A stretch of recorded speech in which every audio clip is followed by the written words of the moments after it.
What's up? How y'all doing? Yes, I'm 40 years old now. It's official. I'm an old man. Old and tired. All right, cool. The Game Awards last night.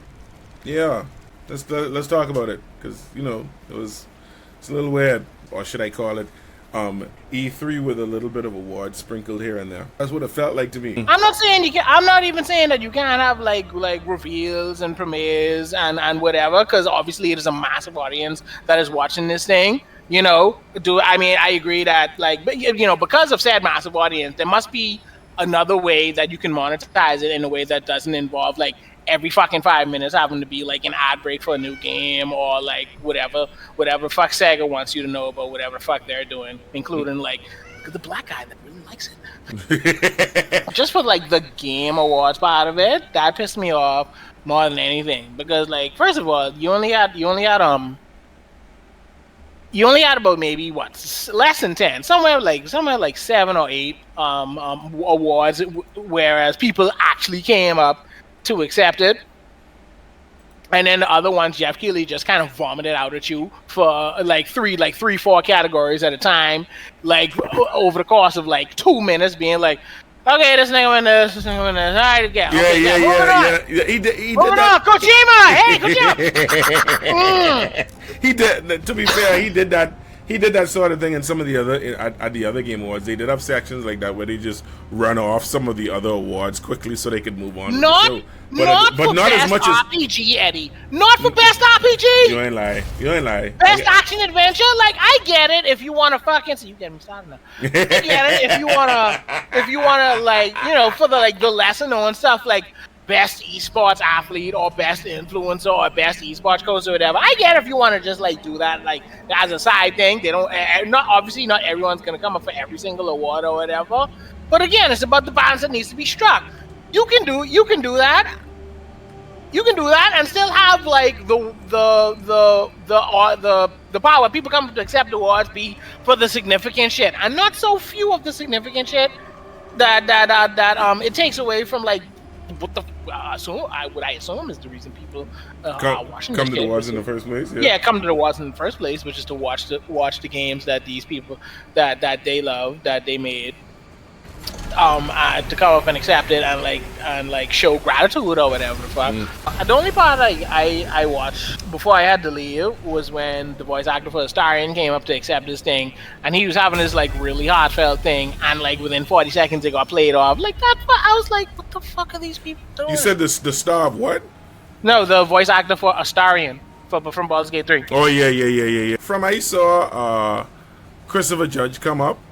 Like first, like he was first at bat to present an award. You already knew what time it was. I was like, oh shit, they can minimize the time, and then they jokingly played the music to say, all right, hurry it up, and I was like, wow, this is exactly what's gonna happen. I was expecting that to stretch into the whole thing. Each person had 30 seconds, mate, 30 fucking seconds.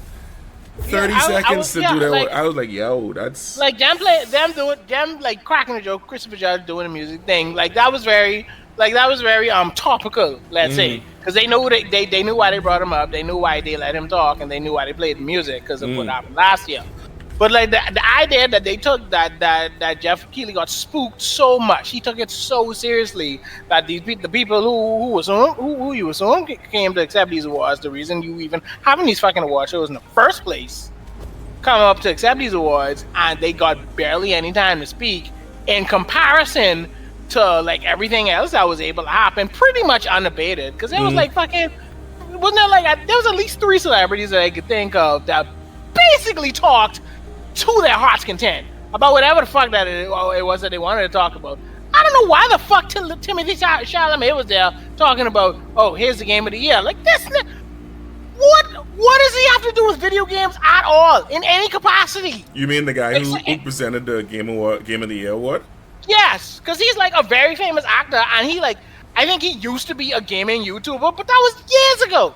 It's not like he's doing any recent thing now. Why is he even here? To pretend to care? Why do you even have him here? And again, I don't even necessarily have a problem with these people being here. It's about the balance that needs to be struck, and the fact that the balance was horribly skewed. Yeah. Because I was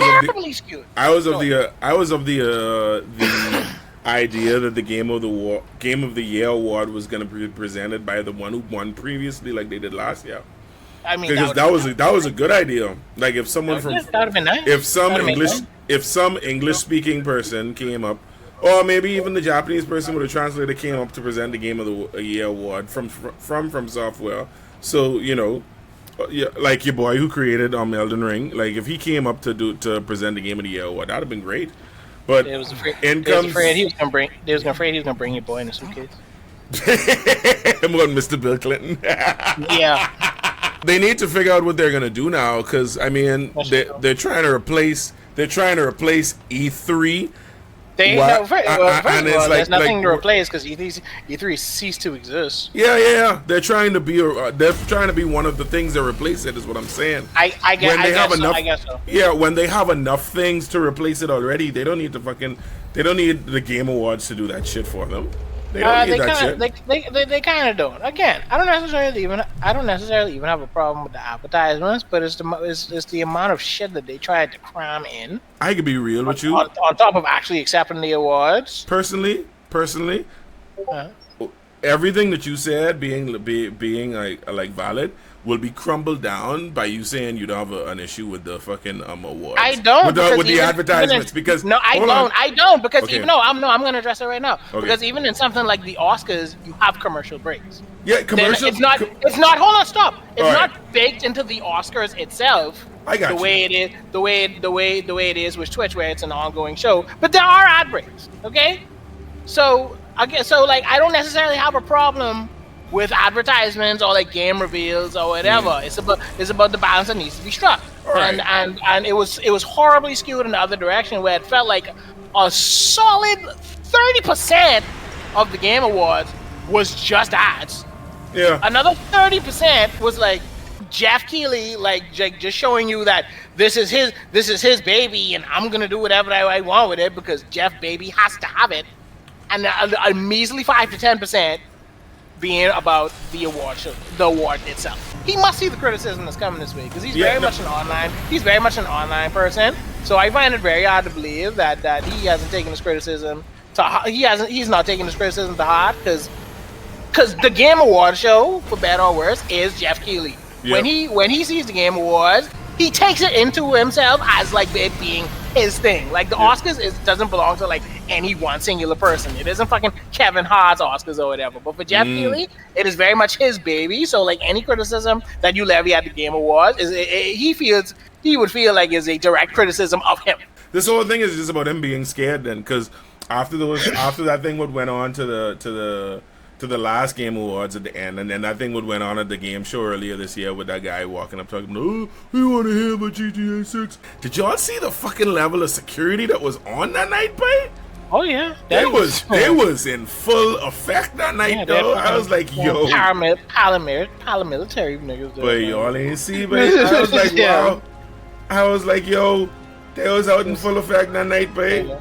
It was up in there like SWAT. I think they need to ease up on some of the world premieres. I agree with that. It's starting to seem like a real cash grab at this point. Like it's literally like that's what I'm saying. The whole thing felt like an. They already planned to. The problem is he doesn't have anything that's a draw big enough to replace it right now. What do you mean? Because it's like, all right, here's the thing, right? The average person isn't really there to see him with all the gimmicks and shit. They want to see him with all the gimmicks. They want to see the new shit. Yeah, and they want to see what the premieres are. Yeah. I think the reason why a lot of the people I think was watching because they was expecting to see Skyrim 6. Skyrim 6. Elden Ring 6. Yeah, let's be very clear. Skyrim that game isn't coming 6. out till at least 2030. Skyrim 6. No one get your hopes up for that, okay? I think I read this in the article too. But everything I was thinking this article was saying, it's like I feel bad for reading the article because now I feel like I plagiarizing it. But it was saying everything that I was thinking because it's like, okay, when you watch the Oscars, right? The Oscars isn't particularly about the fans or anything like that. It's about the people who made the movies, the directors, the actors, or whatever.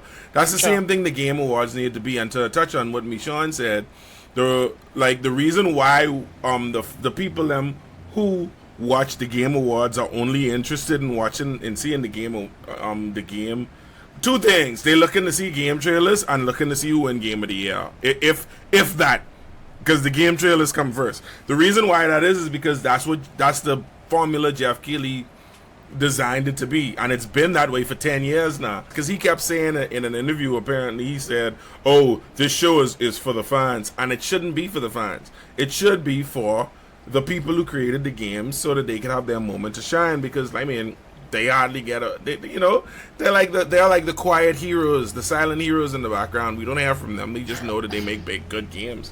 Some people would like to know. Saying, that's why he's selling it that way, because that draws eyes. The average gamer isn't really going to be into watching it to see a bunch of the, like, what do you call that, like Emmy Award for games type thing.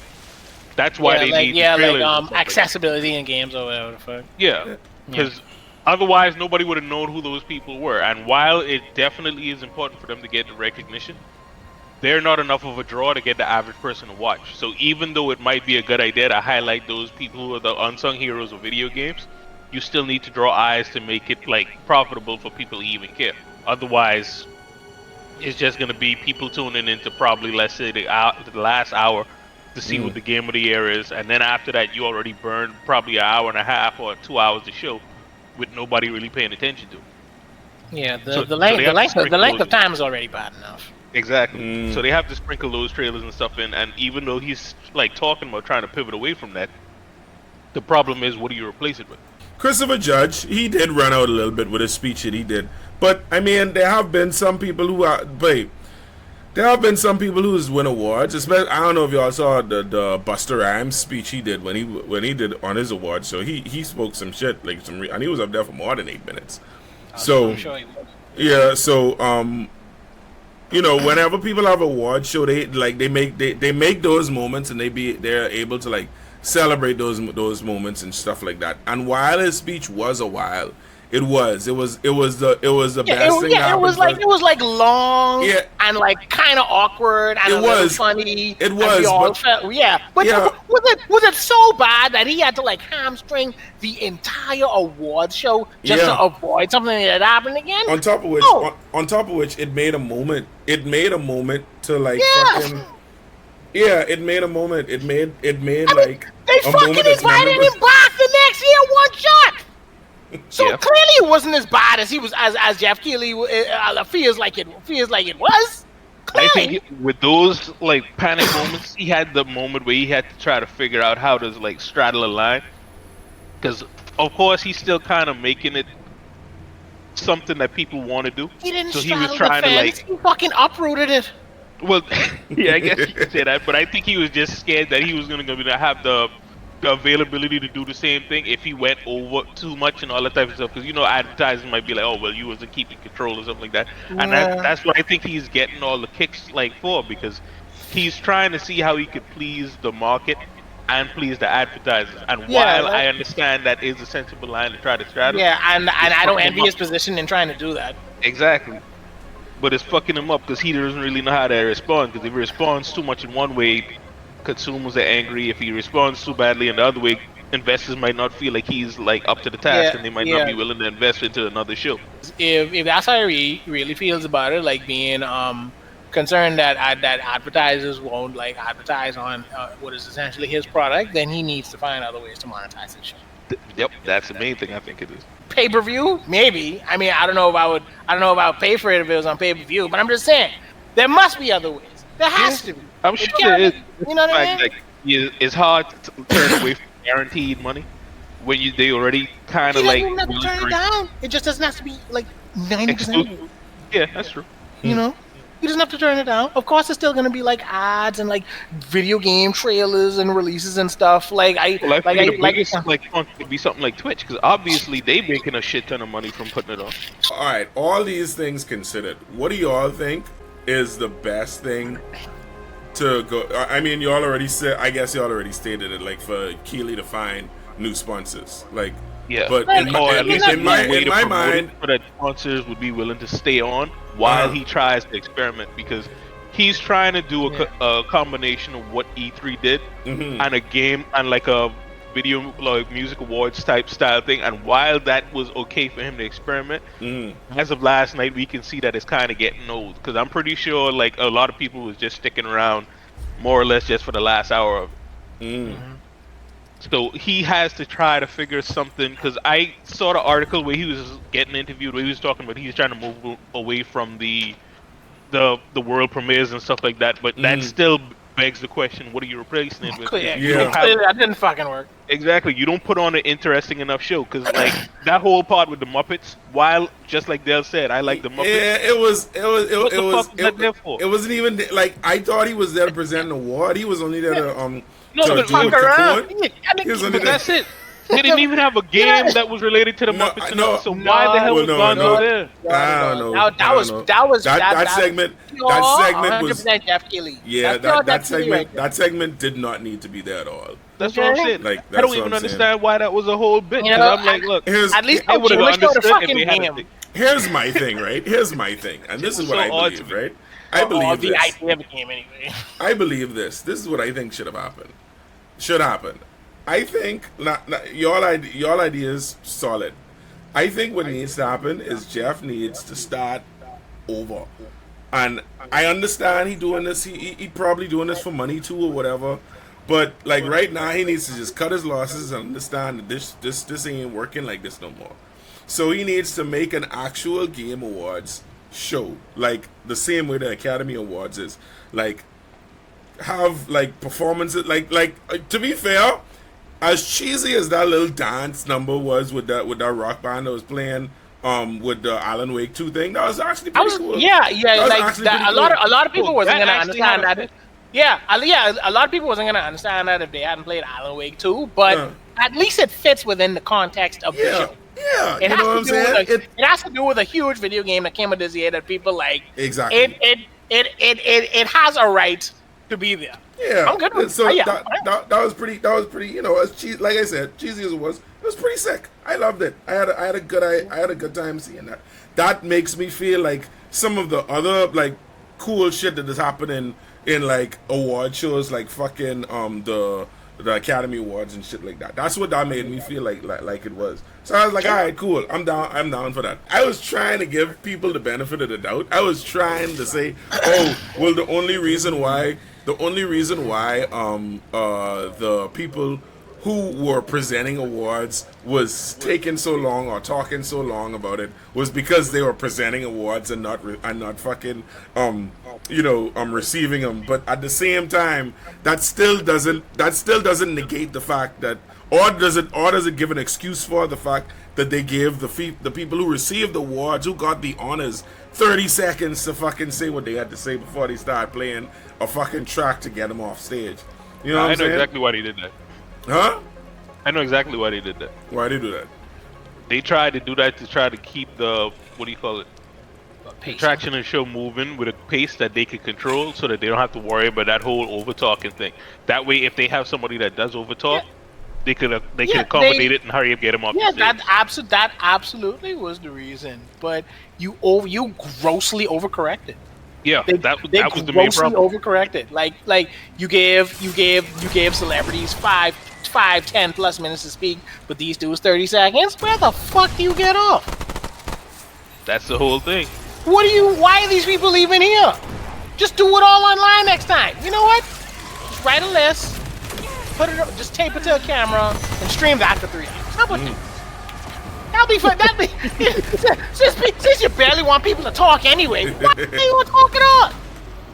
Just tape it to the camera. Everyone can read it. Take a screenshot, whatever the fuck. Everyone goes on. Yep, play some music in the background. You understand? Right. You know what? Yeah. Put your lo-fi hip-hop YouTube on in the background for 3 hours. Come on. Have the whole thing on fucking on Zoom or some shit. Fucking hell.